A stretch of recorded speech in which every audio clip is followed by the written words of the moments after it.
ای پر مای قومی کرد زمان ناشکی و دانای تو به زمان ناشکی و دانای تو به زمان اسند کردن برن اسند کردن برن کرد جنده جنده به قطعه آلا کردن جنده به قطعه آلا کردن هم خوردن رنگ کورو شورشی سردکن کنادیان مدارشان سردکن کنادیان مدارشان اسند کردن برن اسند کردن برن کرد جنده جنده به قطعه آلا کردن جنده به قطعه آلا کردن هم خوردن مریو کی مثل ایمان و پادیمان هر اجتماع ایمان و پادیمان کرد و کردستان اسند کردن برن اسند کردن برن کرد جنده جنده به قطعه آلا کردن جنده به قطعه آلا کردن راوی کرد را بوی سرفی و شیران بابقی نفسی بکن تاجی جیهان بابقی نفسی بکن تاجی جیهان اسند کردن برن اسند کردن برن کرد جنده جنده به قطعه آلا کردن جنده به قطعه آلا کردن خوردنون کرد حاضر و آمادنه جان فدان جان فدا هر جان فدا جان فدان جان فدا هر جان فدا.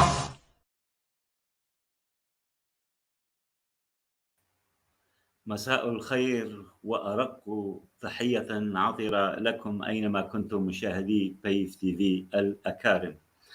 تعلمون جيدا يا أحبائي الأفاضل بأن الفن بكل ألوانه وأنواعه ليس فقط حالة تعبيرية لحدث أو وضع ما، وإنما هي دعوة ورسالة لبني البشرية جمعاء بالارتقاء الكامل للحالة الإنسانية التي بها ننال ونشعر بلذة الحياة الحرة الكريمة، والتي نفتقدها في بلدنا سوريا منذ عقود عديدة، وتحديدا بالعقد الأخير من حكم بشار الأسد الابن الذي حول سوريا لمزرعة عائلية خاصة له ولحاشيته الإجرامية التي قالت وفعلت الأسد أو نحرق البلد، وحرقوها بكافة الوسائل الإرهابية المروعة مع أو بالمشاركة المقصودة أو غير المقصودة من كافة الأطر السياسية والعسكرية المعارضة، الذين جعلوا من أرض سوريا ساحة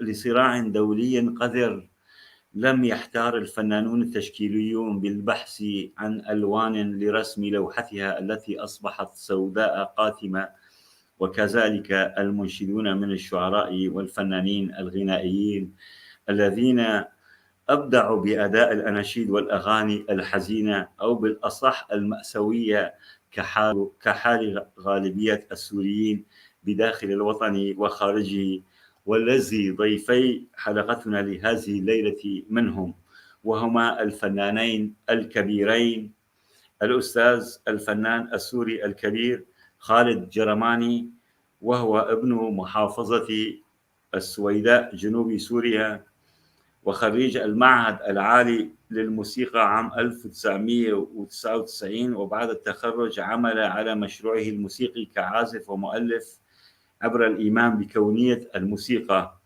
وتجاوزها للحدود، ولأجل ذلك سافر حول العالم بعوده وألف أعمالا موسيقية مع موسيقيين عالميين في كبريات الصالات العالمية والمهرجانات العربية والأوروبية، وكتب عنه العديد من المجلات والدوريات العربية والعالمية، وهو مقيم الآن في مدينة ليون الفرنسية. أهلا وسهلا بك أستاذ خالد الجرماني، نورت شاشة بيف تي في. أهلا وسهلا تحياتي لك أستاذ سليمان ولضيوفك جميعا. الله يسلمك. قبل أن نرحب بضيفنا الآخر لابد أن نسمع أغنية بصوت الأستاذ خالد جرماني وعزفه الذي يبكينا ويحزننا دائما كحال الوضع السوري.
الله أستاذ خالد، جزيل الشكر لك على هذه الأغنية التي خصيت طيف تي في بها.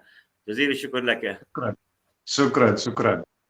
كما نرحب باسمكم جميعا مشاهدي الكرام بالأستاذ الفنان التشكيلي والمسرحي الكردي السوري المعروف خليل حمصورك، وهو من مواليد قرية شخرة عام 1969 التابعة لمحافظة الرقة، وخريج مركز الفنون الجميلة عام 1987، واعتقل بنهايته ليسجن سياسيا 7 أعوام في سجن صيدنايا الصيد.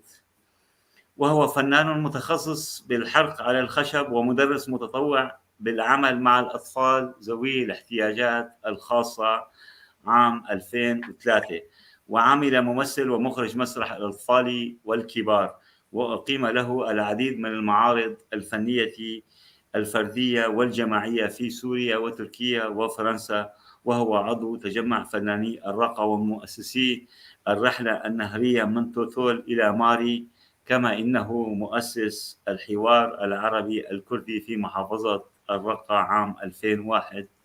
أهلا وسهلا بك صديقي العزيز الأستاذ خليل حمصورك ابن كوباني، نورتنا. مساء الخيرات لك ولضيوفك وللصديق خالد إيبارباش. بس معلومة صغيرة إنه تشخر هي تابعة لحلب وليس للرقة. إذا كوباني ولا حلب؟ أيوة لكوباني، بس أنا من سكان الرقة تمام. كحل جميل. كحل جميل. أهلا بك وبضيوفك، يا مرحبا وسعيد. الله يسلمك. الله يسلمك. طبعا الآن سنعرض فيديو قصير لك مشاهدي بيف تي في لتروا جزء بسيط أو بلمحة تعرفوا على الفنان خليل حمصورك. تقنية إنه نحن نجيب صيخ ونلفه هيك بطريقة معينة، ونقعد وقت الإفطار وقت الغداء وقت العشاء جنب البوتاجاز نشتغل، لأنه ما كان في عنا أدوات كهربائية، كانت ممنوعة يعني إنه ندخل أدوات كهربائية. عم أعمل بورتريه للشاعر الرائع الجميل اللي كان يحلم بالثورات العربية، محمود درويش. يعني نحن قبل كنا عبيد، ما قادرين إنه نمتلك حقنا، يعني بأي شيء بدك تطلب النظام وأنت مكبل بأنك تطالب بحرية شعب، لأنه ما في ديمقراطية بكل بساطة يعني. بس اليوم هاي الحرية عم تتحقق، وحلم محمود درويش وأمثال محمود درويش، ناجي العلي وممدوح عدوان وسعد الله والنوس وكثيرين، ولا صديقنا علي فرزات اللي كسروا له أصابيعه لمجرد أنه رسم كاريكاتور. لأنه النظام الاستبدادي من شو بيخاف؟ بيخاف من القلم وبيخاف من الفن وبيخاف من الإبداع. طبعا أنا دخلت السجن تحت السن القانونية، يعني كان عمري 17 سنة وشوي. طبعا بالسجن تعرضت لتعذيب لدرجة أني فقدت فيها ذاكرتي. تخيل يعني أول ما بلشت استعيد ذاكرتي بدي أعرف أنا شو اسمي، ولك يا جماعة هالنظام وصلنا لأنه فعلا ينسينا اسمنا. ما بعرف قديش طولت، لا ساعة ساعتين ثلاثة لحتى تذكرت أنه أنا اسمي خليل. بعدين مين هن أخواتي؟ أهلي. ضليت يوم كامل وأنا أدور على أسماء أخواتي وعلى أسماء أهلي. بعدين شالوني على بطانية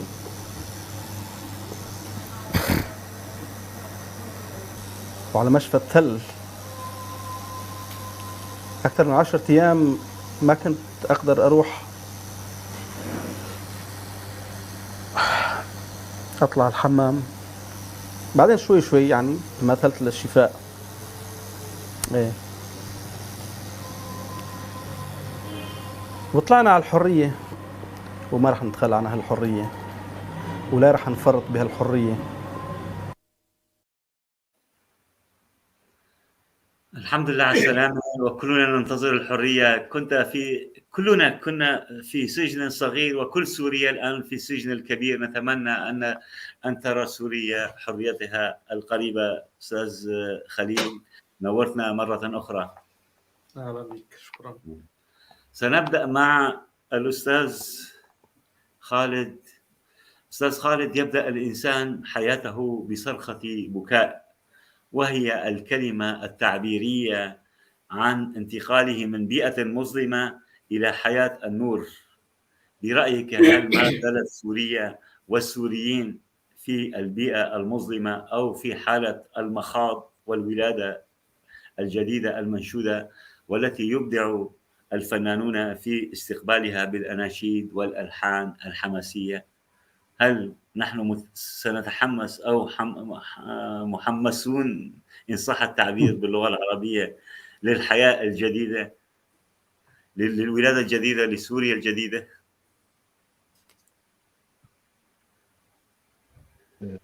سؤال كثير كثير صعب. على كل حال في 2012 أنا عملت ألبوم سميته بانتظار الربيع. كان الملفت بهذاك الوقت إنه كل الناس عم تحكي عن الربيع، والألبوم تاع اللي عملته أنا اسمه بانتظار الربيع، لأنه كنت حاسس بشكل ما إنه الربيع ما راح يجي بسهولة. أكيد الشعب السوري بشكل عام في كل مناطق سوريا قدر يكسر حاجز الخوف من آخر 2011 وانطلق بانتفاضة كبيرة. لكن أكيد الوصول لحالة الولادة بده مخاط طويل على ما يبدو، لأنه نحن بعالم متوحش، فما راح يكون بهالسهولة إنه أي حدا من شعوب المنطقة بيقدر بلحظة من اللحظات هيك يقول أنا بدي أعيش مثل الحدود الإنسانية الدنيا. الناس فاقت، بس العالم على ما يبدو ما بده الناس تصير. العالم بده بعض العالم عنده آليات ثانية وعنده تفكير ثاني وعنده مصالح ثانية، لهيك شكلنا مطولين للأسف. مطولين. أتمنى أن لا يلد الجنين ميتا، وسوريا القادمة تكون كسوريا السابقة، يعني نتمنى ذلك. نتمنى.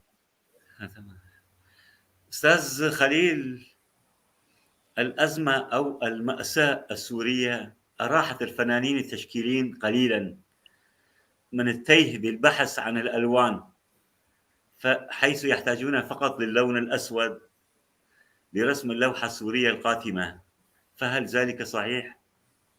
ومتى سنحتاج للألوان الأخرى المعبرة عن فسيفسائها الجميل؟ أنا أعتقد أنه لا أتفق معك يعني بهذه السوداوية، لأنه بتصوري أنه السوري أول شيء كسر حاجز الخوف. وطبعا نحن أمام يعني 3 حالات في سوريا: حالة المنع، مناطق المسيطرين عليها الملتحين والأتراك، مناطق النظام، ومناطق اللي خارج الحالتين يعني. فأنا برأيي أنه الفنان السوري سواء الموسيقي، المسرحي، الفنان التشكيلي، يعني كل مجالات الفنون والإبداع انكسر عنده هالحاجز هذا وانفتحت أمامه المخيلة. يعني هو ممكن أنه يرسم بالأسود مثل ما عم تقول، بس هو عم يرسم مخيلته الجديدة اللي هي خارج الخوف. يعني هو خرج من الخوف بغض النظر أنه الشكل اللي راح توصل له سوريا، يعني هي بدها مثل ما قال خالد أنه بدها وقتها، بجوز الوقت هذا يطول، أو شو هي الإرادة الدولية، شو هي القرارات الدولية، لأنه في عندك عدة رغبات. يعني في عندك رغبة شعب انعتق وبده الحرية، عندك رغبة نظام وأعوانه، وفي رغبة عالم لها مصالحها. بس اليوم أنا برأيي أنه أبواب الفن انفتحت، وأنا عم شوف هذا الشيء حقيقة. يعني الفنان اللي بداخل سوريا اليوم يعني مثلا تروح على كوباني، تروح على الجزيرة، تروح على الرقة، في زخم من الفن عم يتجدد كل يوم، في خيال عم يبني كل يوم ألوان، حتى وإن كانت بالأسود فهي ألوان جميلة، لأنه المخيلة ما عادت مراقبة، يعني ما عادت تحت أنظار النظام أو أنظار الخوف اللي كان موجودة. فأنا حقيقة شايف أنه هذا الأسود هو أسود عم يبدع. يعني أنا مجازا بتفق معك أنه أسود. يعني عارف كيف؟ يا خليل، السوداوية حتى بداخل الشعب، خلينا نكون واقعيين، لا نظلم فقط النظام. الشعب الذي اليوم هناك في بلغاريا في مخيم اللاجئين السوريين الهاربين إلى أوروبا، هناك العنصرية المقيتة، أكثر من 200 شخص بلغاري من دير الزور مهاجمين على مجموعة صغيرة من الكرد، وضرب بالسكاكين الناتج عن الحقد الدفين من أيام انتفاضة الكردية 2012 في قامشلو. يعني كيف بدنا نبرر أو ننشد أو نرسم لوحة سوريا وفيها هذا الحقد والسوداوية حتى بقلوب الشعب؟ المعارضات، الأطر المعارضة، الائتلاف، هيئة التنسيق، منصات موسكو، منصات القاهرة، ماذا أنتجوا حالة الارتزاق لدى السياسي. يعني فعلا لوحة سوداوية، ما بعرف يعني. صديقي أعتقد أستاذ خالد عم يوافقني وهو مبتسم. صديقي معلش، أنا اسمح لي خالد أنه الشعب خرج من مستنقع النظام، يعني بدك إياه يكون متجانس وعرفان شو بده، عارف كيف؟ يعني أنا بتصوري الموضوع ما بيتحلل بهالطريقة هي. وموضوع الأحقاد بدها تكون موجودة. يعني لما تقول ثورة بدك أنت تتخلص من كل الأشنيات السابقة، من كل الوخم والمستنقع تبع النظام، لحتى تقدر تطلع على عتبة وتبني من جديد. فهاي الأمور أنا برأيي هي أمور طبيعية، وأنا ما أربطها بأحداث 2004. يعني ليش نربط مش أحداث انتفاضة أستاذ؟ يعني ليش قصدي يعني ليش أربط حدث صار ببلغاريا من يومين؟ لا هم حاكين انه نحن، هم حاكين العقل الشوفيني لدى الاخر للاسف. لا هذا يعني العقل الشوفيني امر طبيعي. انا برايي امر طبيعي، لانه شعب خارج من مستنقع، فبالتالي بدك تتوقع كل شيء، وما في ثوره نظيفه بالعالم. لما تقول ثوره بدك تتوقع كل شيء. اما انه بدك تقول ثوره وكلام اخر، فمعناتها هذا صار حديث مختلف. عرفت كيف؟ هذا ما سنسأل الأستاذ خالد. هل مستنقع؟ يقول الأستاذ خليل شعب خارج من المستنقع. هذا المستنقع يقع المسؤولية الكبرى على الفنانين بكل ألوانه وأنواعه، على الفنانين ليبدعوا في تطهيره من جراثيم والميكروبات المدمرة لكل الحياة، أنماط الحياة البشرية. هو بكل تأكيد. يعني هلا أنت لما بيكون عندك حالة من التراكم القهري، خلينا نقول لمدة 50 سنة، وهذا بلحظة ما لما بصير الانفجار، أكيد ما راح يعني حتى بالفيزياء احنا ما فينا نتحكم بالانفجار. يعني لما بصير الانفجار معناتها خلص صار الانفجار، انكسر الحاجز والناس طلعت. بس اللي تراكم من 50 سنة ومن حتى من قبل من 50 سنة، يعني التراكمات السلبية هاي الموجودة بدها تطلع على السطح إجباري. الموروث هيك بيقول.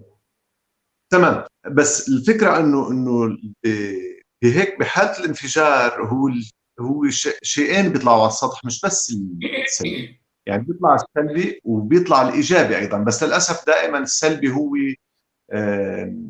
كونه صوته أعلى فبيبين أكثر. هلا بأي مجتمع لما بيصير في جريمة بتبين أكثر بكثير من عمل فني. يعني شيء طبيعي، لأنه إلى صوت قوي. فاللي صار بسوريا أنه بعد الانفجار الكبير، بعد الانتفاضة، الناس طلعت، بس طلع كل شيء. يعني طلع الإيجابي والسلبي وكل شيء متراكم من سنوات. طبعا وبالتأكيد الشوفيني والسلفي كل شيء كان موجود مخبى طلع. بس إضافة لأنه كمان بنفس الوقت طلع اللي كنا عم نسمعه هلأ من خليل، أنه بكوباني وبالرقة وبكل ما عم نسمع على طول عن يعني شباب وفنانين وحالات مختلفة وحالات ذكية وعبقرية، وممكن تلاقي حلول يعني لأنها تعبر عن نفسها. فشيء طبيعي معناتها عندنا الحالتين سوا متواجدين. وأنا برأيي بده وقت ليرجع يبين، يعني تهدى الأمور وتبين الأشياء على أنتجنا لوحة المسيحي الشيوعي والدرزي العلماني يصبحوا من إخوان مسلمين. مثال يعني حصلت باللوحة السورية، يعني أشياء بيكاسو لم يستطيع أن يرسموها. معلش أنا إذا تسمحوا لي خلينا يعني يعني مشهد فعلا، خلينا نكون هو واقعيين. معلش، هو مشهد سريالي شوي، اوكي، بس هذا امر طبيعي. هذا عارف كيف؟ هذا امر طبيعي، لانه اول شيء نحن ما مارسنا السياسه بسوريا. طالما انه انت ما مارست سياسه فبدك تتخبط. يعني الثوره الفرنسيه كان فيها مفكرين، كان فيها رموز، كان فيها عارفين، بس كان فيها وسخ كثير كمان.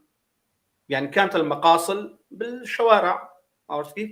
اليوم تجي على سوريا، شوف كم الابداع بمجال الفن التشكيلي والنحت والموسيقى والمسرح والشعر والادب والترجمه. الكم اللي طلع خلال هال10 سنوات يعادل 50 سنه مضت. يعني اليوم تيجي على اوروبا بتلاقي فارس الحلو، عبد الحكيم قطيفان، خالد الجرماني، عاصم الباش، يعني اسماء بدات وصديقي سميح تضيء. معلش خلينا نحن نكون واقعيين شوي. شوف كم الابداع اللي طلع. بدي اروح انا على الشارع والناس مثلا الاميين اللي لا يفقهون بالسياسه وانه شو عملوا من تصرفات، هاي منها مقارنه سياسيه. المقارنه السياسيه لا قلت لك هو الناتج. دكتور جامعي، يعني دكتور جامعي ذكرت لك، يعني دكتور جامعي ومسيحي صار اخواني، استاذ اعلامي كبير. ما هذا ما له مقياس. هذا يعني نخجل نحكي بالطوائف، ولكن هذا واقعنا للاسف. ما له مقياس صديقي، هذا ما له مقياس، لانه انت بدك تشوف الحاله العامه، شوف حاله الابداع العامه خلال ال10 سنوات هي، شو الانتاج اللي امامك اللي صار. يعني السوريين اليوم عم يبدعوا بكل مجالات الحياه يا اخي. ليش ما عم نشوف هذا؟ نروح على شخص واحد بمكان ما، يعني مثل التور اللي خرب سمعه القطيع. ما القصه ما تنقسك بالسياسه، بدك تاخذ انت على الكم، على الابداع العام. شوف شو هو الناتج العام. اليوم السوري، انا من وجهه نظري، اذا خالد يوافقني ولا لا، اليوم السوري عم يمارس السياسه. من 500 سنه، مو من 50 سنه، من 500 سنه، من احتلال عثماني وفرنسي وبريطاني وانقلابات و50 سنه حكم بعث، اليوم السوري عم يمارس السياسه. اليوم السوري انعتق. يعني هالمارد هذا اللي خرج من هالرماد هذا بده ينفض حاله وبده يرسم طريقه، وهذا شيء طبيعي انا برايي. يعني اذا تسمحوا لي، تسمحوا لي، يعني بال 81 لما عملنا الحوار العربي الكردي، كانت الاحزاب العربيه المعارضه بوادي والاحزاب الكرديه بوادي، ما في حوار بيناتهم. خلال سنوات شغلنا صار في تقارب هائل، الناس عرفت بعض، عرفت الهويه الوطنيه. نحن كنا مفتقدين للهويه الوطنيه، اليوم نحن محتاجين لهي الهويه الوطنيه. وللاسف انه نحن محتاجين لرمز وطني قادر انه يرسم مشروع وطني لحتى السوريين يلتموا حول بعض. يعني انت لما تقول خالد درزي وانا كردي عم نلتقى بلقاء واحد كاحلى الاحباب، فيعني لا قلت هاي احد مآسينا انه صرنا نحكي بهذه اللغه. يعني هذه يعني من منجزات الحركه التصحيحيه والثوره، يعني للاسف، وثوره الاخوان اذا ان صح التعبير. ما اعرف خالد، شو حبيبنا، شو بدك استاذ؟ انا بدي هذا محور اخر، موضوع هذا المحور اللي عم نقوله محور اخر هذا يعني. تمام. هلا بس تعقيب صغير. يعني هلا فكره انه درزي وكردي، طبعا ما فينا نقارن درزي بكردي. درزي هو مذهب وكردي هي قوميه، يعني انا ما مع هالمقارنه. بس نحن كسبين عم نلتقى. هي من نتاج الثوره، هي من نتاج الثوره للاسف يعني استاذ خالد. لا هي انا بالضبط هي النقطه اللي بدي اعلق عليها. هي من نتاج الثوره، هذا شيء موجود كان ومخبى، كان الحكي هذا ينحكى، بس الناس بس تكون بين بعضها تحكي انه هذا شو، هذا درزي ولا مسيحي ولا علوي ولا شو. هذا الحكي كان ينقال، بس ما ينقال على العلن لانه عيب. يعني كان في نوع من العرف عام انه عيب، بس موجود بالداخل موجود. استاذ خالد، والدليل على هيك انه ما كان في على الزواج عفوا استاذ خالد، عابر انا للطوائف. شخصيا عفوا بس خليني اوصل فكره. لا، أنا فقط تعقيبا لكلامك، أنا من صف السابع إلى صف 11 كنت مع عائلة درزية في تل أبيض، يعني بيت القضماني، نوجه لهم تحية. بيت القضماني بيت معروف يعني، وكان أستاذي أكرم العطواني كمان.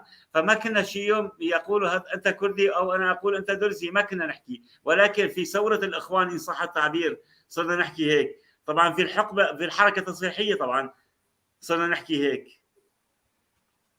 انا بتذكر سليمان، انا سجنت بال91. كنا طلاب صغار، كان عمرنا بال19 سنه. من حسن حظي بالمكان اللي توقفت فيه بفرع فلسطين، صديقي كان دكتور عم يعمل رساله الدكتوراه بعلم الاجتماع من لبنان، هو اسمه عبد العظيم عوض عبد الغني. قال لي نحن بلبنان بنحكي بصراحه، بنقول مسيحي، درزي، انتم هون ما بتقولوا. بس يا ترى هل عدم قولها هي الكل، يعني هالكلمات انه ما تلفظوها علنا ولا بالاعلام، ولا بينما بلبنان تنقال بالجريده وبالاعلام، هل هو فعلا عدم وجودها ولا هي مخبايه؟ فانا بدي اقول انه هاي الاشياء، هذا التقسيم الطائفي الافقي العمودي للمجتمع كان موجود، لكن نحن كنا مخبينه بصراحه. نحن ما كنا عم نسترجي نواجهه، لانه ولا مشكله بالعالم تنحل بانه نزيح النظر عنها، انه ما نحكي فيها. المشكله بتنحل لما بنحكي فيها. اللي صار انه مثل ما قال خليل، هلا طلعت الاشياء بالصوت، فليش لا خلينا نحكي. اذا هذا الشيء موجود خلينا نحكي فيه. اذا فعلا في هذا التقسيم الطائفي بالمجتمع وفي هاي الحواجز، خلينا نحكي فيها ونلاقي لها حل. اما انه نقول لا منا موجوده وعيب نحكي عن هالموضوع، هذا بصير مثل يعني اللي مجروحه يرجع وبقول لا هي منا مجروحه، انا مني. استاذ خالد، يحكى بطريقه بناء الانسان المنشود. بناء الانسان لازم ما نحكيها من باب استخدام العنصريه. في فرق بين الحكي وبين الحكي. يعني عندما مثلا اقول لشخصيه ما انه لا تعمل كذا، او قميصك غير مناسبا لبنطالك، واذا هو صديق فلا يفهمني غلطا. عندما اقول لواحد اخر لا يعرفني اكيد سيفهمني بطريقه خاطئه. انا قصدي نحكي بالمكان والوقت والزمن المناسب، يعني مش بهذا، يعني تماما مش كما تماما. يحكيها الاخوان المسلمين او البعثيون. يعني انا بكل الاحوال لا اتفق معك انه هي ثوره تماما. اخوان المسلمين. هي ليست ثوره اخوان المسلمين، هي ثورتنا نحن، ثوره. حتى هون بفرنسا ناقشت اكثر من صديق فرنسي انه الاوروبيين عم يشوفوا انه في حرب بين طرفين، النظام والراديكال الاسلامي. طيب نحن وين؟ الطرف الثالث، نحن وين؟ الحقيقه هي ثورتنا نحن، هي ليست ثوره اخوان المسلمين ولا هي اي شيء اخر. هي انحرفت، عم تنسرق، عم ينلعب فيها. اوكي اتفق معك، لكن اراده الشعب السوري هي بالاخير اللي ممكن تيجي بشكل يعني متاخر، بس هي بالنتيجه راح توصل لنتيجه شو من كانت، ما بعرف انا يعني. بس هي ليست ثوره اخوان المسلمين، لانه هن الاخوان المسلمين وتجارهم اللي يمونوهم عم يحاولوا انه يخطفوا. نعمل ذلك استاذ خالد، نامل انه فعلا تستعيد عافيتها. الان هل بدنا من بصوت وانامل استاذ خالد نعمل نسمع شيء موسيقى بلكي تعطينا تشحننا بقليل من الامل.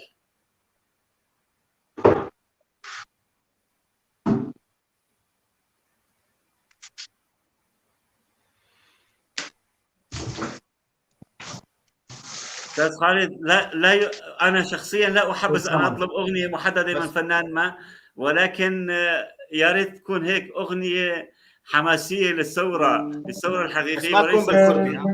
ما تكون بالكردي.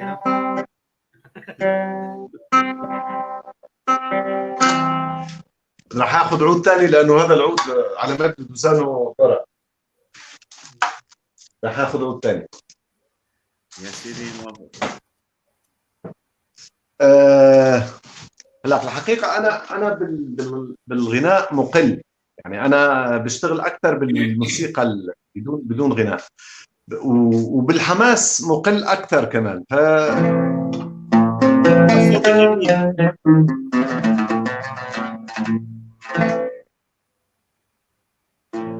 فما بعرف شو بدي أقول لك حماسي يعني، بس بدي أحاول.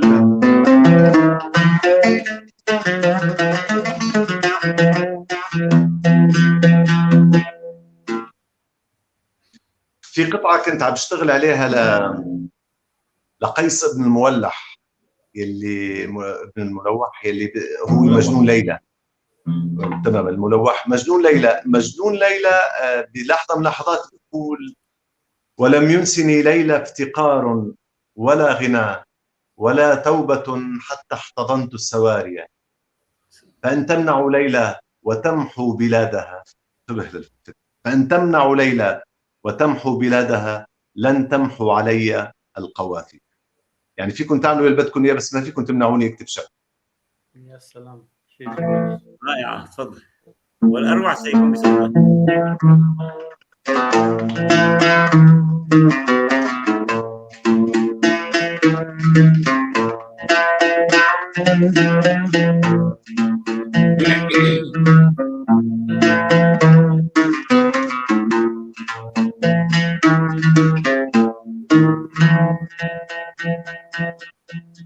ولم ينسني ليلى افتقار ولا غنى ولا توبة حتى احتضنت السواري، فإن تمنعوا ليلى وتمحوا بلادها لن تمحو علي قوافي،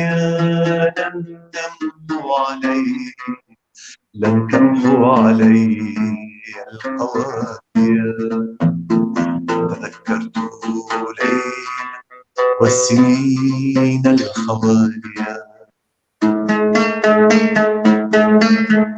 وأيام لا أخشى على اللهو ناهيا، ولا سرت ميلا من دمشق ولا بدا سهيل لأهل الشام إلا بدا لي. تذكرت ليلى والسنين الخوالية، تذكرت ليل والسنين الخوالية. شكرا سليمة، أنا ملكة، شكرا. الله يسلمك.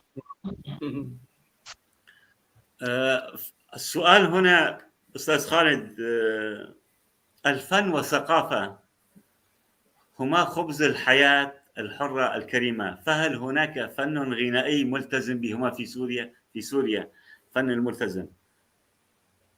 طبعا سؤال مشترك هلا الاثنين، بس نسمع منك اولا يعني. اكيد يعني الفن الملتزم على كل حال هو مفهوم تطور كثير خلينا نقول بالسنوات الماضيه، الثلاث عقود الاخيره على الاقل. بس اكيد عندنا رموز بالفن الملتزم. قبل شوي حكيت مثلا عن سميح شقير انا من طفولتي بسمعه، وكان يعني نوع من حرك لي مخيلتي كثير. اول البوم عمله سميح شقير، اول كاسيت، وكان مسجله لحاله على العود هيك. فالفن الملتزم موجود كملتزم بالمعنى انه يعني الموضوع تبعه ملتزم، بس انا بشوف انه ملتزم بقضايا الشعب، بانسانيه الانسان. طبعا يعني طبعا تمام. هلا اي فن جاد يعني اي فن عم يقدمه صاحبه بصدق وعبي مسكون بالانسان، فهو فن ملتزم حكما. يعني ما شرط انه يكون موضوع الفن هو موضوع الالتزام السياسي او الاجتماعي بشكل مباشر، بس ممكن يكون ملتزم لانه هو اي فن جاد هو ملتزم ضروره. مثل ما بقول جابرييل ماركيز من السؤال لم القصد من السؤال، لم أرى في سوريا حقيقة ولا أسمع بأسماء غير سميح شقير وخالد جرماني كملتزمين بالفن لا الإنساني. في أسماء أخرى ما بعرف، يعني أنا ما في يعني. طبعا لا في كثير يعني بسوريا مين الحقيقه كان أتمنى في. أنه نذكر يعني لنعطيهم حقهم يعني. مين فن راح اعطيك ملتزم؟ اسماء. هلا كفن ملتزم، بس انا لو بحكي ملتزم بحكي بالمعنى الكبير، يعني بالمعنى الواسع للفن الملتزم. انا برايي اي فنان عم بيعمل مشروع جدي بما يخص الفن، فهو فنان ملتزم أنا أقصد بالضروره. الفن الغنائي، الفنان الغنائي كم فنان عندنا؟ في شيء 100 مطرب يعني ومطربة، كم يعني لم أجد حتى فنانة يعني مغنية ملتزمة، فقط في اثنين، سميح شقير وخالد جرماني، ما بغيرهم. أنا ذاكرتي لا انا ماني مغني على كل حال. انا بكل الحالات سليمان، انا ماني مغني وماني يعني فنان مقدم نفسي كفنان ملتزم. انا فنان موسيقي، مؤلف موسيقي، يعني ما فيني اقول انا مغني. بس اللي بدي اقوله انه لا، عندنا كثير. هذا الشعب يقرر استاذ خالد. بس عدم يعني نحن بدنا ما نخلط بين الفنانين المعروفين على مستوى الاعلام ووسائل الاعلام وبين الفنانين اللي موجودين بالبث. للاسف الاعلام ما عم بيقدمهم. فعندنا نحن فنانين كثير يعني بسوريا بالغناء، في فنانين كثير وفي تجارب كانت كثير حلوه وعم تحاول تطلع، بس للاسف ما صار لها الفرصه او ما يعني يمكن ما أنا معروفه بالوسط الاعلامي، لكن هي معروفه بشكل جيد. يعني في فنانين، في شباب كثير عم يشتغلوا في يعني انا خايف اذكر اسماء، انسى اسماء ثانيه، عرفت كيف؟ بس موجودين الناس الغاية من سؤالي قلة الفنانين الملتزمين انعكاس للواقع السوري، إن كان واقعا من حيث النظامي والمعارضاتي وحتى من الشعب. هناك قلة قليلة جدا من يلتزمون بوطنيتهم، من يلتزمون بالانتماء للوطني. انتشار حالة الارتزاق، الاستغلال، التطفل، شو ما بدك تسميه، صارت عناوين لسوريا. الآن لاجئين في الأصدقاء كثيرين في أوروبا، إن كانوا مثقفين فنانين، يقولون لي نحن إذا بدنا نروح لمكان ما في سوري. كنا نخدم العسكرية في لبنان، كانوا يقولوا إذا أحل الجيش اللبناني كاتبين إذا حل الجيش السوري بدار فما على الأهلون الرحيل. الآن صفى السوري يقول عن السوري ما بدي أكون جيران للسوري في أوروبا. في أوروبا هذا ما سمعته من عشرات من الأشخاص اللاجئين في أوروبا. لماذا الحالة هذا؟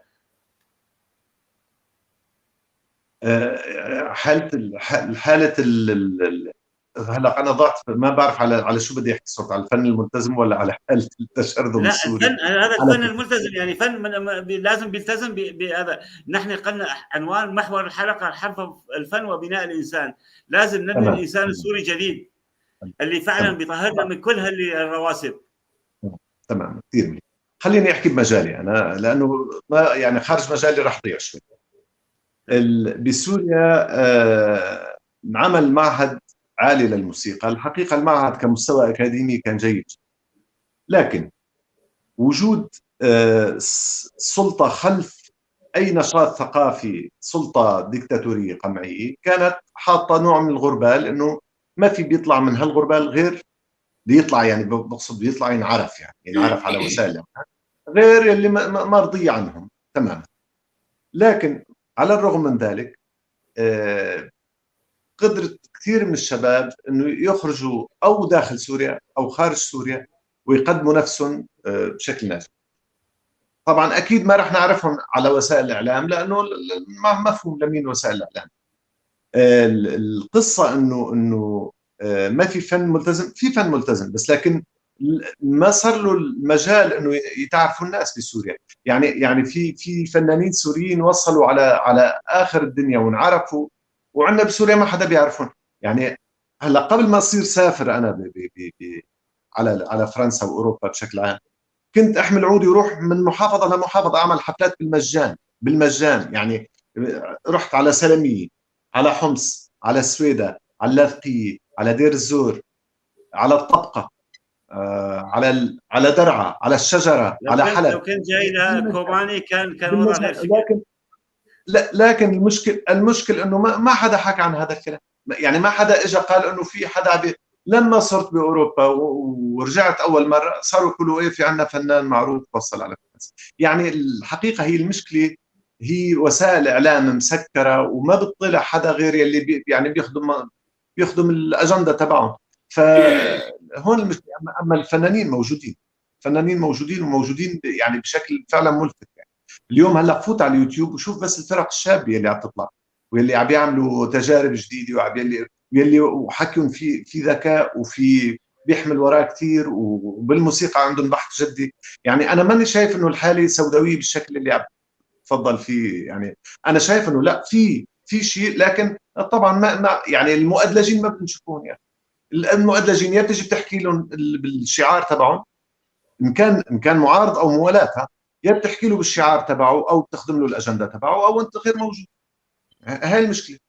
وهي نحن من خلالك نوجه لكل صوت، لكل فنان، لكل إنسان ملتزم بإنسانيته أولا، لكل فنان ملتزم بقضايا شعبه، نقول له شاشة بيف تي في وقنوات وجرائد الاتحاد العام للكتاب والصحفيين الكل في سوريا في خدمتهم، ينورونا ونحن بالخدمة يعني. وقناتنا لا يقلوا عن فضائية أخرى يعني، سنخدمهم بعيوننا. أنا القصد الغاية كلها أكرر أستاذ خليل أكرر الحالة العامة انعكاس لواقعنا للأسف. يعني أستاذ خليل، كرديا لابد أن نتطرق إلى الناحية القومية. أنت ابن مدينة كوباني وعشت في الرقة وخريج سجن صيدنايا. سجن صيدنايا وما أدراك ما سجن صيدنايا، يمكن غالبية السياسيين السوريين بيعرفون، ولكن كل سوريا في سجن، وتحديدا كان الكرد سجنهم كبيرا ومظلما أكثر. ماذا خدمت قضيتك لتخرجه إلى النور، من ظلام السجن إلى نور الحرية والحياة التي ننشدها جميعا، سواء قوميا أو وطنيا سوريا؟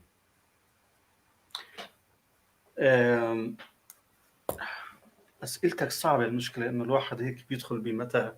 أول شيء تحية للفنان الصديق خليل عبد القادر على الملاحظة الجميلة والمهمة اللي كتبها. يعني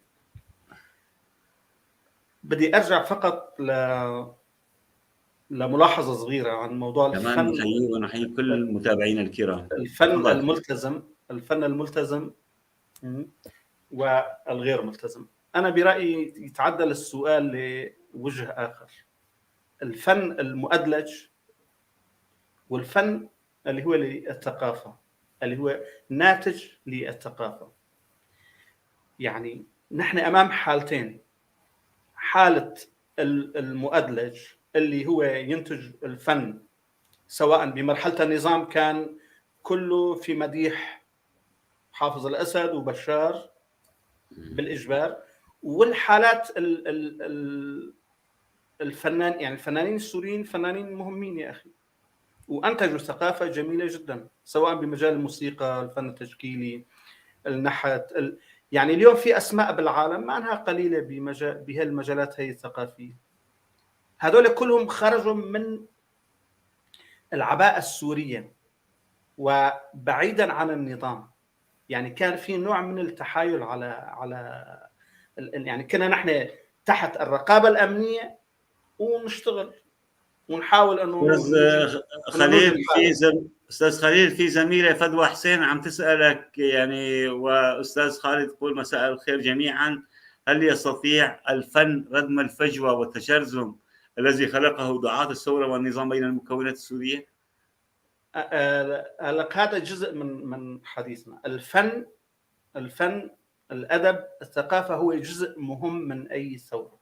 يعني ما ممكن تعطي ثوره حميماتيه وشوارعيه وتقول انه انتجوا ثوره. هذا لا ينتج ثوره. الثقافه هي اللي تنتج الثوره. عرفت كيف؟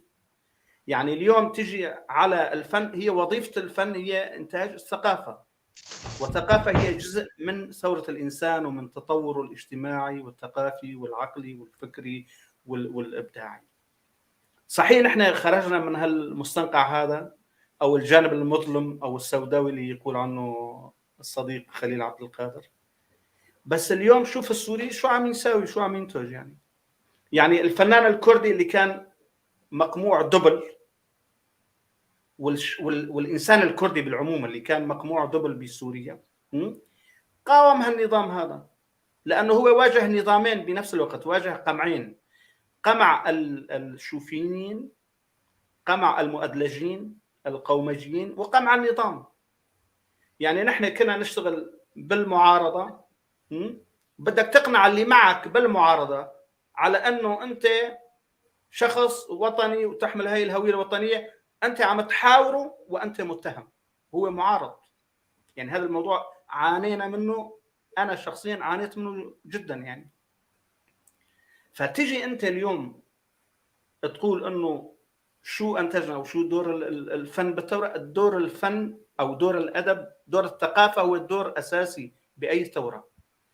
أي ثورة أو أي مجتمع بده يتطور بدون هذا الأساس الثقافي اللي هو الشعر والأدب والنحت، كل مجالات المسرح السينما، ما بينتج شيء اسمه ثورة، بينتج شيء آخر. لذلك المجتمع السوري منقسم بين 3 حالات: بين التيار الإسلامي اللي عم يحاول أنه يجر المجتمع للظلمات، وبين النظام اللي يحاول أنه يرجع على كرسيه ويمارس القمع تبعه، وبين الحالة الأخرى اللي هو حالة التحرر والانعتاق من كل هالشيء هذا. اليوم الموسيقيين السوريين أو المغنيين السياسيين مثل ما عم تقول بعد الثورة عبوا مساحات، صاروا معروفين عالميا. ما أنا اللي عم أقوله، هاي الأصوات هي أمامنا، يعني عم نشوفها. يعني فنحن بس بدنا نميز على أنه دور الثقافة هو دور كثير أساسي بهاي الثورة، وهي ما منفصلة، وبكل ثورة بالعالم. يعني أهم شعر يمكن وأهم أدب وثقافة أنتجت بمرحلة الثورة الفرنسية. بس الموضوع يحتاج إلى زمن. الزمن هذا قديش بيطول والله ما بعرف. ما بعرف، ما عندي بارومتر للموضوع يعني. بس هذا رح انظر إلى أخي خليل. بس بدي أحكي لك، بس اسمح لي أحكي نقطة واحدة. اليوم الكردي اليوم بعد 10 سنوات هو الكردي اللي قبل 10 سنوات. اليوم عم يعمل دور نشر وعم يعمل معارض وعم ينتج موسيقى. يعني الثقافة اللي أنتجها الكردي ككردي بمعزل عن السوري تعادل 50 سنة قبل. شوف الكم اليوم المنتج الثقافي بس للكردي يعادل 50 سنة مضت. ولكن نحتاج إلى 50,000 سنة آخر لنقنع قوى الائتلاف السوري، هيئة التنسيق، منصات موسكو بأن يغيروا اسم السورية من الجمهورية العربية السورية إلى سوريا. لا يقبلون. صديقي هاي السياسة وأنت شريك فيها. اليوم هذا الائتلاف المجلس الوطني الكردي هو جزء منه، صح ولا لا؟ بس ما بيقبلوا، بيرفضوا، بيقول نحن مجلس جزء منه بس، ولكن ما لنا متفقين بكل الآراء. يعني لا ما صحيح. عم يمارس سياسته. هاي السياسة. يعني أنت قلت الإخوان المسلمين والشيوعي عم يشتغلوا مع بعض. هي تحالفات سياسية. نحن يعني ما لنا دور فيها لأنه ما لنا موافقين عليها. بس عندك جزء مهم من الشارع الكردي السياسي هو جزء من هذا. في سؤال جميل بيقول: أي وجه تشابه؟ هل هناك وجه تشابه بين الثورة الفرنسية والفوضى السورية؟ إيه أوكي، هي سميها فوضى، بس هذا القمقم هذا انكسر، وهذا الحاجز الخوف انتهى. هاي بحد ذاتها بيعطيني مجال أنه أسير للأمام. المثقف يعني الشاعر، الكاتب، الإعلامي ليسوا بمثقفين إذا كان صح التعبير. يرفضون إلى الآن، يعني كثيرا ما دعيناهم قال نجي نرفض لوجود برامجكم بأي رقيب النشيد الكردي، يعني تسمح لي. رفض حقوقي، فهذا كيف يا بدي اخي اعتبر هذا مسقط؟ تسمح لي اذكرك امبارح الكل كانوا الوطن العربي كان يقول شمال العراق، اليوم الكل بيقولوا كردستان. اوكي، ليش ما تاخذ وقتك انت؟ يعني ليش بدك الاشياء كن فيكون؟ اليوم لازم الكل يعترف فيني. لا اخي، اليوم ما بده يعترف فيني. ماشي، هيك هن يعني هذول اللي واقعين بحضن اتاتورك والاتراك، النظام السياسي التركي، بده يعترف فيك ككردي. اتاتورك شو اسمه هذا اردوغان بيدفع الغالي والرخيص لحتى ما يعترف فيك. بده يقعد بحضن اردوغان ويعترف بكرديتك، ما بتزبط يا اخي. الموضوع بدها وقتها، هي التحالفات والسياسات الدوليه. الغاية أنا أوافقك، ولكن سننتقل إلى أستاذ خالد. نحن نكرر يعني موضوعنا بناء الإنسان، الفن وبناء الإنسان، الفن والثقافة وبناء الإنسان المطلوب المنشود سوريا. أستاذ خالد، برأيك الفن أكثر حماسة، أكثر يعني قدرة للوصول إلى الإنسان، الفن، كيف نستطيع أن نبني الإنسان السوري الذي ننشده أنا وأنت وأستاذ خليل وكل أحرار الحقيقيين القلة في سوريا؟ طبعا هو الفن هو جزء من الاشياء اللي بتساعد ببناء الانسان، اللي بتبني الانسان، بس الفن لحاله ما بيبني الانسان. يعني خلينا نكون واقعيين. لأن يعني الفن الانسان والثقافة كله الفن والثقافه لحالهم ما بيبنوا. يعني في تاريخ، في عوامل كثير. ايه، لكن الفن له دور كثير مهم اكيد. هذا حق يعني الفن لانه ثقافي معرفي، الجانبين هذول كثير مهمين ببناء الانسان. انا برايي انه الفن هو اصلا هو وجد من اجل الانسان. يعني خلينا نشوف الانسان ببدايه التاريخ. الانسان كان هو بالكهف يرسم على الحيطان، يعمل موسيقى على الطبول، يغني. على ما يبدو الفن هو نوع من يعني المادي والحياة ثقيلة كثير على روح الإنسانية. فالفن بخفف وطأة هاي الأشياء على روح الإنسان، وبالتالي بصير تحملها ومواجهتها أقوى بكثير. ما هيك الإنسان عندنا بالجنوب بسوريا بيغنوا بالحصاد، بالعمل، بالحرب، بالزواج، بالموت، لكل مناسبات بيغنوا. دليل إنه الغناء عم بخلينا نقدر نواجه الحياة أكثر. شوف لما كانت تطلع المظاهرات بوجه الرصاص كانوا يغنوا يرقصوا. يعني الفن فعلا هو وسيلة لنقدر نواجه الحياة بداية. والفن هو أكثر شيء بيقدر يقربنا من بعض.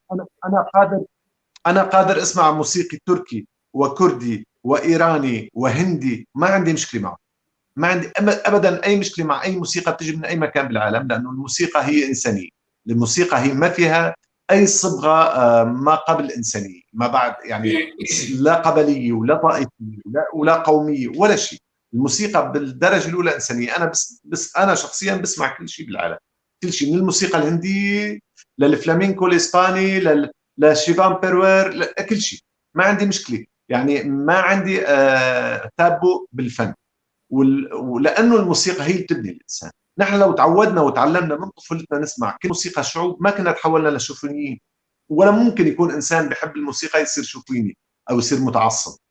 لو تعلمنا نسمع موسيقى ما كنا حكمنا الاخرين بناء على انتمائهم الديني او الطائفي، لانه بنعرف انه الموسيقى واسعه وفيها كل الالوان. والموسيقى فعلا تفتح النفس الانسانيه والروح الانسانيه لمستوى ترتقي فيه.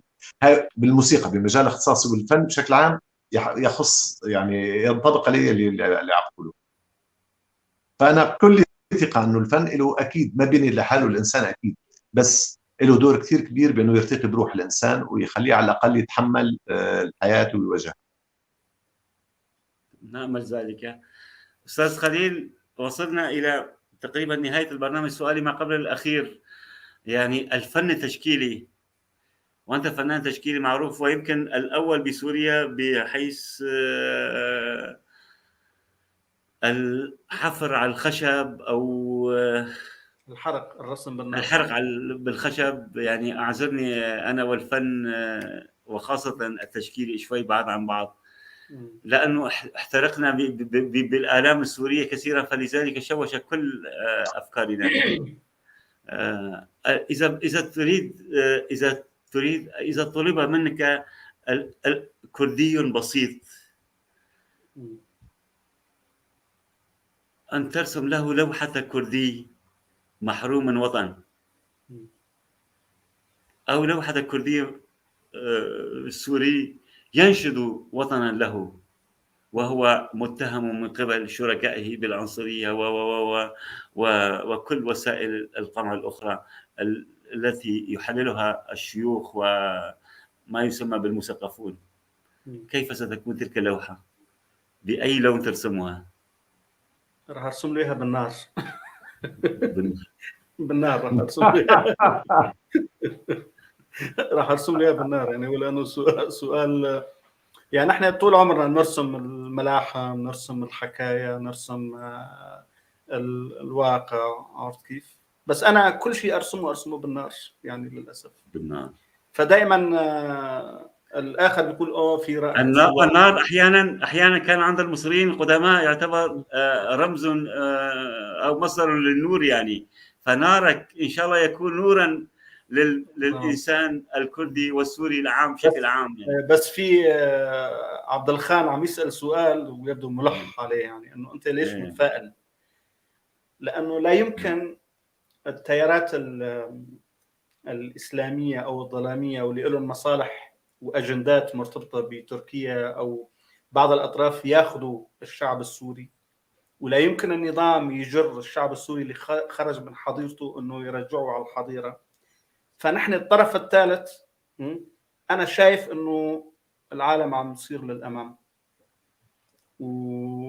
وفي شيء عم ينبنى، فانا متفائل يعني. نعم. بيجوز اكون غبي يعني، بس انا خيو بالطرف الثالث اللي شايفه كل يوم عم يبدع وينتج ويعمل، متفائل يعني. انا مثلا احيانا خليل عبد القادر مثلا يعني مثال يعني، اذا شي نهار ما اقرا البوست تبعه بقول معناتها بدي افوت على صفحته لانه في شيء كاتبه ماني قارئه. عم يبدع كلام اكبر مننا كلنا يعني، عم يسبنا كلنا ونحن عم نضحك ونقول له شكرا. فهذا التفاؤل عم يجي من هالإنسان اللي كل يوم عم يعمل شيء. الإنسان السوري اليوم الصيت السيء طالع عنا يا لأوروبا وللعالم، والصيت الجيد عم يطلع، والجانب الإبداعي. اليوم أنا عم أشوف شباباتنا عم يعملوا بأوروبا شيء كثير واحد بيتفائل فيه. فليش لحتى يعني، وعم شوف التفاعل الأوروبيين واللي حوالي مع إبداعاتنا، فليش لحتى ما تفائل؟ في شعب حي عم يحلم إنه يطلع الحرية. ولكن متى نجعل بلدنا مثل أفقر مدينة أوروبية؟ يعني الموضوع يحتاج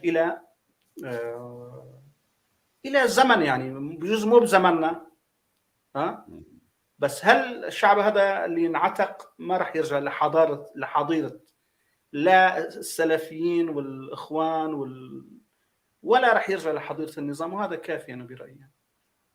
تمام. ووقتنا وصل لنهايته أستاذ خالد. أسئلة كثيرة يعني لم نستطع توجيهها أو نناقشها معا لفعلا مرور الوقت ومتعته معكم. السؤال الأخير ليس بسؤال، هل كنت تتمنى أن أسألك سؤالا ولم أسألك وتريد أن تقوله؟ آخر كلمة لك، تفضل. صعب كثير أتخيل أنه أسئلة، لأنه أنا عم بتفاعل مع تجربتي. مرق معي قبل شوي أنه في ناس عم تحكي أنه الفن كان وما زال بالكازينوهات. للأسف هذا الشيء مثل ما حكينا قبل شوي، هذا الشيء اللي صوته أقوى. الكازينو صوته أقوى بكثير من صوت مركز ثقافي، شيء طبيعي. لهيك الناس كانت تشوف بس الكازينو، والفن السهل بينتشر بسرعة أكثر، لهيك كان له يعني انتشار بكل ولكن هذا السؤال بالضبط. أنا برأيي موجود طبعا للأسف الكازينو كان موجود، والفن تبع الكازينو يعني هذا الفن السهل السريع اللي بيدر الربح اكثر وبيجيب وليس بالضروره زباين. ان يكون هابطا، وليس بالضروره ان يكون هابطا يعني. لا ما شرط هابط، انا عم بقول يعني سهل ومدر للارباح وبيجيب زباين من الخليج وهيك. للاسف هذا كان موجود وصوته اقوى، بس يعني هذا لا يعني كمان انه بين هو الكازينوات هناك شعرة معاوية، كمان ما بين الكازينو والآخر هناك شعرة معاوية، يعني بيعود لصاحب الكازينو على كل حال يعني هو ليس الوحيد كازينو، يعني الفن الموجود بالكازينو مش هو الفن الوحيد اللي كان موجود، بس للاسف ما كانوا تاركين لنا مجال نحن يعني نكون موجودين بمساحه الاعلام، يعني مساحه، يعني كان عندنا تلفزيون محتكر وكان عندنا اذاعات محتكره وللاسف، بس على الرغم من كل شيء كنا موجودين وما زلنا موجودين، كان خارج سوريا ولا داخل سوريا. وانا بضم صوتي لصوت قليل، هذول الشباب الجداد راح يفاجئونا مثل ما فاجئونا بال 2011، يعني ما كنا نحن محضرين حالنا ب 2011، ما حدا كان متنبئ من المثقفين انه والله بدها تطلع الناس فاجأونا، وتقول ولكن المرتزقة والإخوانجية أخذوها منا كمان يعني. مضبوط، بس راح يرجعوا يفاجئوهم ويفاجئونا. نأمل ذلك، ونأمل أن تكون هذه الحلقة، يعني أنا فعلا حقيقة أقر وأعترف بأني لست من معدي ومقدمي البرامج الفنية، ولكن أنا مع الفن الملتزم، أعشق الفنانين الملتزمين حقيقة، وليس مجاملة لكم. لم أسمع غير باسم سميح شقير وخالد جرماني وقليلا باسم أصالة نصري، ونحييها ونبقى ونتمنى أن تنمي التزامها بالوطن يعني. وفقط غير هؤلاء الأسماء لم أسمع في سوريا بالفن الملتزم. لا، في كثير انا للاسف ما بدي فوت بطرح الاسماء لانه بدي هي انسى مشكلتك، اصدقاء. هي مشكلتك. في كثير. شو هي مشكلتي؟ عم قول هي عم بتقول مشكلتك هي يا مشكلتك. سليمان.